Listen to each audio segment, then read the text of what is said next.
To masu sauraro barkanku da zuwa na YouTube channel ta mai albarka. Da Allah kada ku manta ku nuna Allah subscribe sannan ku taɓa wannan alamar ƙararrawa. Tofah da alamu fa jikin Dauda ka wuce Rarara yayi sanyi domin an ce ya fito ya ba ƴan kwakwasiya martani da cewa shi ya san darajar iyaye kuma duk wanda ya ƙara sagan masa mahaifiya sai dai sa da shi a kotu.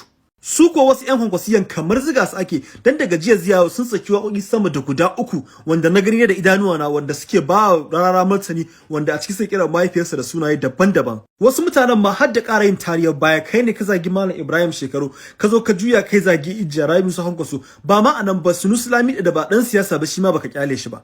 Suka ƙara yi magana da cewa idan ana neman wanda bai san darajar iyaye ba to babu wanda ya kirara domin duk waɗannan da ka zaga iyaye ne suna da ƴaƴa wasu su ma suna da jikoki. Wasu magoya bayan Dauda ka wuce Rararan kuwa suna ganin da cewa fa duk wannan abin da ake Rarara fa hassada ake masa saboda an ga tauraro wasu daga ba rade ba aka je a kona masa gida ma. Suka ƙara da cewa ƴan bakin ciki sai dai su mutu zakaran da Allah ya fara cara ko ana muzuru ana shawo sai yayi Rarara dole sai ya haska. Wasu kuma mutanen ƴan baina suna ganin da cewa tabbas zagin da Rarara yake bai kyauta ba hali ne na masu tarbiya ba. Haka zalika zagin da ake wa mahaifiyarsa ba hali ne shi ma na masu tarbiya ba ya kamata a daina. Kuma bugu da ƙari wasu zagin ma da suke zai iya ma karya musu azumi. Shin a cikin waɗannan ra'ayikan wanne ne yafi zama dai da ra'ayinku? Allah ya samu dace.